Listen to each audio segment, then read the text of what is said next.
IAS की तैयारी कर रहे मेरे डियर आईएएस फ्रेंड्स, एक बिहारी सब पे भारी परिवार में यूपीएससी सिविल सर्विस एग्जामिनेशन के honest and successful exam based preparation के लिए जो हमने मैराथन क्लास शुरू की है, उनके स्किल डेवलपमेंट क्लास में मैं आपका वेलकम करता हूँ।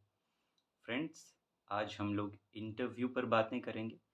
पिछले क्लास में आपको याद होगा कि इस इंटरव्यू के में बेस्ट स्कोर करने के लिए जो हाईएस्ट पॉसिबल मार्क्स हैं, आपको कुछ स्किल्स की ज़रूरत है।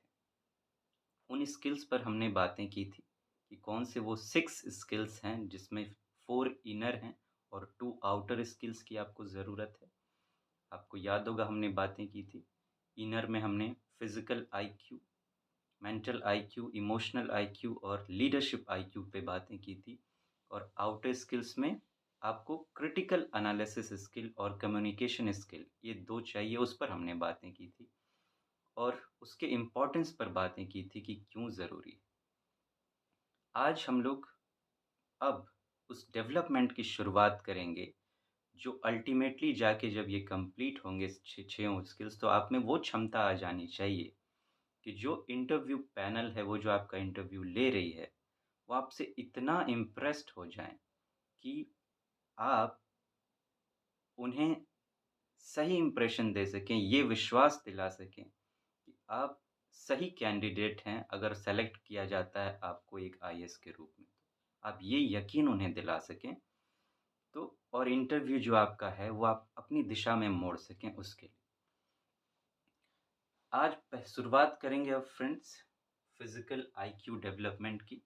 सबसे पहले यहीं से शुरुआत, पहले आपका अंदर बेहतर होना चाहिए। एक बार अंदर बेहतर हो गया तभी आप अपना बाहर बेहतर कर पाएँगे। अगर आप सोचेंगे कि आप अंदर से ठीक नहीं हैं, डिसिप्लिन्ड नहीं हैं, अच्छे नहीं हैं, एक सही इंसान नहीं हैं आप अंदर से, और बाहर अपनी कुछ चीज़ों से आप उन्हें बेवकूफ़ बना लेंगे, तो हम बहुत बड़ी गलती करते हैं। वो एक्सपर्ट होते हैं, एक्स-रे मशीन है वो, उनकी आँखें जो हैं। वो उनके पूछने का ढंग, समझने का ढंग, वो आपको पकड़ लेंगे आसानी से। और इसमें जो आप बहुत अच्छा स्कोर कर सकते थे इंटरव्यू में, उससे आप चूक जाएँगे और इस एग्ज़ाम में एक-एक मार्क इम्पोर्टेंट होता है। ना सिर्फ़ आपको इसमें सेलेक्ट होना है, बल्कि अच्छी रैंकिंग भी लानी है। अगर इन दोनों चीज़ों को करना है, तो आपको हर एक स्टेप पर काम करना पड़ेगा। फ़िज़िकल आईक्यू की बात करें, तो आपका ये बॉडी, इस बॉडी के बारे में ये है क्या फ़िज़िकल आईक्यू? आपका ये जो बॉडी है, इसकी फ़ंक्शन है, बड़ा कॉम्प्लेक्स फ़ंक्शन है इसका। उसे समझना क्यों ज़रूरी है? सबसे पहले तो इस बॉडी के फ़ंक्शन को समझना। आप देखिए, जब आप तैयारी शुरू करते हैं, ठीक है? तो आप प्लानिंग करते हैं चीज़ों की, कि मुझे ऐसे-ऐसे पढ़ाई करनी है, उसके बाद अपना एक रूटीन तैयार करते हैं आप कि ये रूटीन मुझे फ़ॉलो करनी है।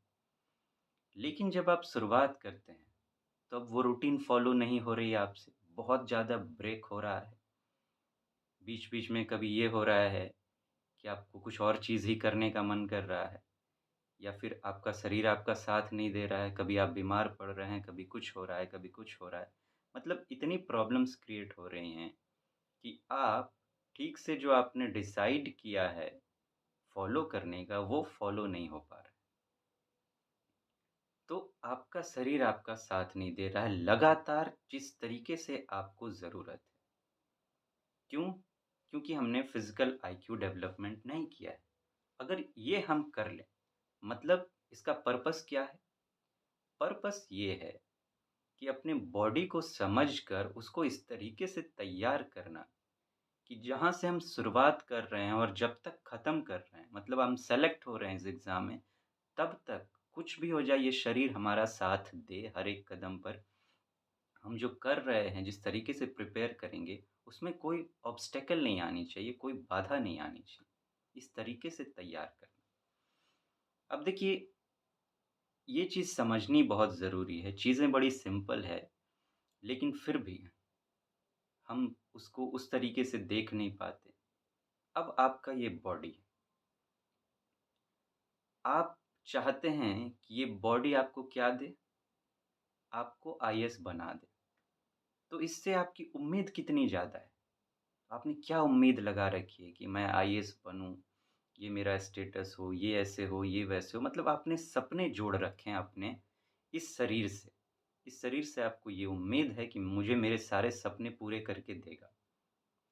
लेकिन जब बात आती है निभाने की, अब देखिए आपने अपने शरीर से उम्मीद कर रखी है। आपने मान लीजिए नॉर्मल सोचिए कि अगर आप किसी से उम्मीद करते हैं, आप किसी कंपनी में जाते हैं जॉब करने, आप उम्मीद करते हैं कि मुझे अच्छी सैलरी मिले, ये मिले, वो मिले। तो अगर आप उम्मीद करते हैं उस कंपनी से, तो क्या उस वो कंपनी आपसे उम्मीद नहीं करेगी कि आप बदले में ये मुझे करके दो? तो अगर आपने अपने इस शरीर से अपने सपने जोड़े हुए हैं कि मेरा सपना मुझे पूरा करके दे, मुझे आईएएस बनना है, तो क्या इस शरीर की आपसे कोई उम्मीद नहीं होगी कि आप अपने इस शरीर को ऐसा बनाएँ कि वो सही से फ़ंक्शन कर सके और जो आपने ड्रीम देखा है, उसे पूरा करने में आपकी मदद करे? यहीं हमसे बहुत बड़ी गड़बड़ हो जाती है। हम जैसे मन तैसे अपने बॉडी को रखते हैं। 7 चीज़ कुछ चीज़ें होती हैं जो इसमें प्रॉब्लम क्रिएट कर सकते हैं। क्या? काम, क्रोध, लोभ, मोह, ईर्ष्या, अहंकार, आलस्य, ये 7 चीज़ें हैं जो बॉडी की बैंड बजा देते हैं। मैं इस हार्ड लैंग्वेज की यूज़ कर रहा हूँ, लोकल लैंग्वेज यूज़ कर रहा हूँ बैंड बजाना, लेकिन बात सही है। ये इस बॉडी के सही फंक्शन को खराब कर देते हैं। लेकिन हम ऐसी ही चीज़ों में इंडल्ज होते हैं ज़्यादातर जो इसे क्रिएट करती हैं। जो हमारे अंदर इन चीज़ों को जनरेट करेंगी। क्या मैंने बात की?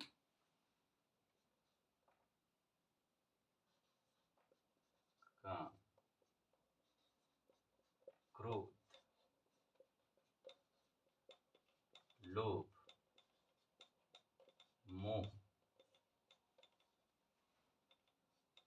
ईर्ष्या,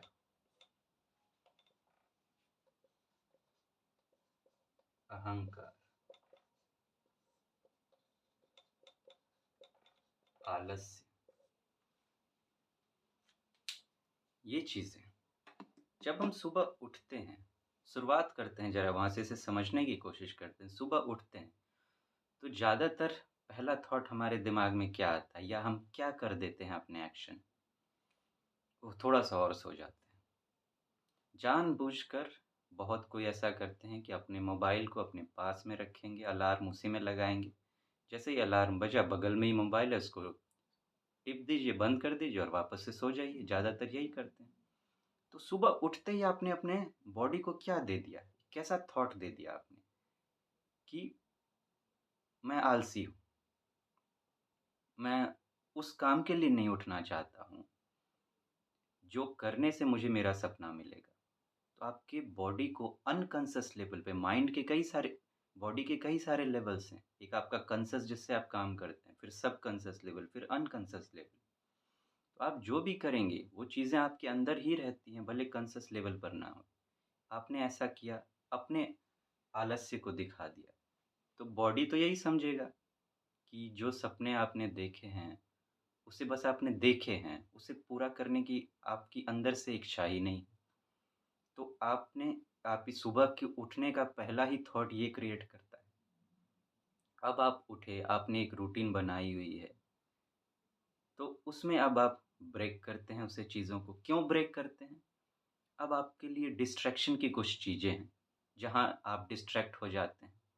उसमें कुछ भी हो सकता है कि अभी मन नहीं है तो मूवी देखना है या कहीं दोस्तों से बातें करनी है। मतलब आप अपने रूटीन को ब्रेक करके वो कर रहे हैं। तो दूसरा अब क्या दिखा रहा है, आपका बॉडी क्या समझ रहा है कि इनको जो कर्म करना है, जो फंक्शन करना है, जो एक्शन लेना है, जिस बेस पर ये बनेंगे, उसमें भी कोई इंटरेस्ट नहीं है। मतलब इनको विश्वास ही नहीं है कि जो इन्होंने प्लानिंग बनाई है, वो प्लानिंग इनको सक्सेस तक पहुँचाएगा। इसीलिए ये इसे फॉलो नहीं कर रहे। बॉडी तो आपका यही समझेगा और ये चीज़ें अनकॉन्शियस लेवल पर बैठती चली जाती हैं, बैठती चली जाती हैं, बैठती चली जाती हैं और ये धीरे-धीरे आपके कॉन्फिडेंस को खाता चला जाएगा। आपके कॉन्फिडेंस को लूज़ करेगा, आप अपना एक टाइम के बाद सेल्फ कॉन्फिडेंस खो देंगे। और यही वो चीज़ें हैं जो अलग-अलग रूपों में आपके बॉडी को डिस्ट्रैक्ट करेगी, उसको सही से फंक्शन नहीं करने देगी। काम आप समझ रहे होंगे, जब आप अपने पढ़ाई में होते हैं, तो अननेसेसरी अट्रैक्शंस आपको नहीं चाहिए। और अगर आप उसमें इंडल्ज रहना चाहते हैं, अगर आपको सच में ऐसा कुछ है, तो आप ब्रेक लीजिए, उस पर बात कीजिए अपने सामने वाले से कि अभी मुझे पढ़ने की ज़रूरत है, अभी हम लोग थोड़ा-सा ब्रेक लेंगे। अगर वो सही है, तो आपकी बातों को समझेगा, वरना अगर आपके सपनों से सामने वाले को प्यार नहीं है, तो फिर आप क्यों कर रहे हैं बेवजह? इस लेवल पर सँभालिए अपने आप को। क्रोध, अननेसेसरी एंगर आ जाता है हमें। अब कभी मान लीजिए कि रूटीन में कुछ गड़बड़ हो गई या कुछ भी हल्की, तो हम अपने आप पर ही गुस्सा होने लगते हैं या दूसरे पर ही गुस्सा होते हैं, तो उससे होता क्या है? अब हमारे अंदर का मैकेनिज़्म जो है, बैलेंस है, वो बिगड़ गया। बैलेंस बिगड़ गया, तो जो आपका रूटीन है, आपने बना रखा है, कम से कम कुछ घंटों के लिए या 1 दिन के लिए या कुछ दिनों के लिए उसमें बाधा आएगी। ये लोभ लोभ चीज़ों का कि हमने अब मान लीजिए रूटीन एक बैलेंस रूटीन होनी चाहिए। अब आप लोग क्या कर रहे हैं? नहीं मुझे और घंटे बढ़ाने हैं और घंटे बढ़ाने हैं। अब 1 दिन में मैं 4-5 किताबें पढ़ लूँगा, 4 बहुत सारे टॉपिक्स कर लूँगा। ये भी एक तरह का लोभ है। जितने ज़रूरत ना है उससे ज़्यादा मैं स्पीड-स्पीड बहुत सारी चीज़ें कर लूँगा। तो ये भी आपके लोभ को दिखाता है। आप सही प्रोसेस से नहीं जा रहे हैं। ज़्यादा से ज़्यादा, जल्दी से जल्दी पाने का लोभ। मोह, घर की याद सता रही है, दोस्तों की याद सता रही है, अकेले रह नहीं पा रहे हैं, चीज़ें छूट नहीं रही हैं। एक तो ये और दूसरा प्लस अपने कुछ पुरानी आदतें जो आपको प्रॉब्लम क्रिएट करती हैं आपके रूटीन को फ़ॉलो करने में। मुझसे नींद नहीं छूट रही है, मुझसे फ़ोन पर बातें नहीं छूट रही हैं ज़्यादा से ज़्यादा, मुझसे मोबाइल नहीं छूट रहा है, मेरा फ़ेसबुक नहीं छूट रहा है, मेरा व्हाट्सएप नहीं छूट रहा है, कुछ नहीं छूट रहा है मुझसे। तो ये सब मोह, ईर्ष्या, दूसरे इस लेवल पे पहुँच गए, मैं क्यों नहीं पहुँच पाया? हम दूसरे से ही कंपेयर करते रहते हैं अपने आप को।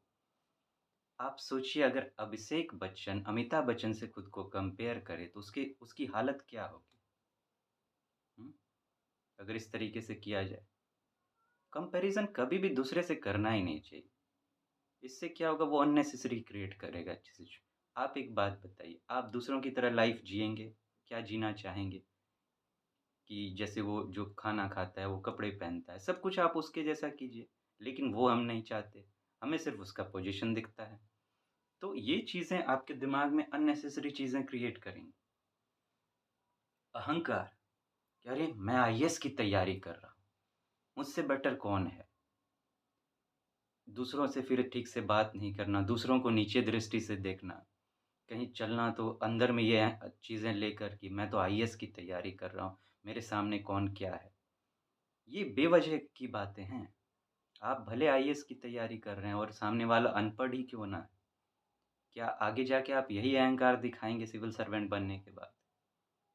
तो आप सही पब्लिक सर्वेंट बन पाएँगे? आप पब्लिक सर्वेंट बनने जा रहे हैं। आपको ये देखना होगा कि आप कैसे उनके दिल में फिट हो सकें। दिलों को जीतिए, दिलों पे राज कीजिए। अगर राज ही करना है आपको, अपने अहम को ही बढ़ाना है, तो दिलों पे राज कीजिए ना बगाए बजाए कि आप दूसरों पर राज करें, लोगों पर राज करें। ये चीज़ है। आलस्य की मैंने बात कर ही दी। अगर आप में आलस्य है, ये कैसे दिखती है? गलत तरीके से खड़े हैं, गलत तरीके से बैठे हुए हैं, बॉडी ऐसे लदी हुई है, स्ट्रेट नहीं है। तो ये माइंड में क्या क्रिएट करता है? बॉडी को क्या सिग्नल देता है? कि ये इंसान तो तुरंत थक जाता है। इससे ज़्यादा संघर्ष नहीं हो पाएगा, ज़्यादा मेहनत ये कर नहीं पाएगा। लेकिन अपने बॉडी को आप ये सिग्नल इन सब को मिलाकर अगर मैं बात करूँ, अगर अपने बॉडी को आप ये सिग्नल देते हैं कि जो मैंने सपना देखा है, उसके लिए जो ज़रूरी है, उसके लिए मैं कोई भी सैक्रिफ़ाइस करने को तैयार हूँ। अगर ये सिग्नल एक्शन में देखिए थॉट के लेवल पे हम सब यही करते हैं, लेकिन वो इमेजिनरी लाइफ़ है, वो हम नहीं होते। हमें ये गलतफ़हमी होती है कि हम जैसा सोचते हैं, हम वैसा होते हैं। ना, जैसा हम करते हैं, हम वो होते हैं। जो आप कर रहे हैं, आप वो हैं जो आप सोच रहे हैं वो नहीं। सोच में तो पता नहीं हमसे अच्छा तो दुनिया में कोई होता ही नहीं। इस लेवल का हम सोचते हैं। सोचते हम क्या है 24 घंटा है उसे मैं ऐसे पढ़ूँगा, तो मैं आईएएस बनूँगा, मैं ये करूँगा। वो आपके सोच में है, लेकिन करते हम जो हैं, असल में हम होते वही हैं। ये हम समझते नहीं और यहीं गड़बड़ होती है। इन चीज़ों को समझने के बाद, अपने बॉडी को समझने के बाद, अपने बॉडी के डिस्ट्रैक्शंस को समझने के बाद, देखिए इसका लेवल है फिज़िकल आईक्यू डेवलपमेंट का। सबसे पहले आपको इसकी इम्पोर्टेंस समझनी होगी। जैसा हमने बात की, फिर इसकी प्रॉब्लम समझनी होगी। प्रॉब्लम क्या है इसके साथ में? फिर अब इसके सिस्टम को समझना पड़ेगा कि वो रियल सिस्टम क्या है जिस पर चलकर ये फिजिकल आईक्यू डेवलपमेंट होती है। उस सिस्टम के प्रोसेस को समझना पड़ेगा और फिर उस प्रोसेस को फॉलो करना पड़ेगा। तो ऐसा करेंगे हम लोग फ्रेंड्स, फिर मिलते हैं, तब तक आप अपना ध्यान रखें। Take so very good care of yourself. See you soon. Thank you so much. Have a nice day.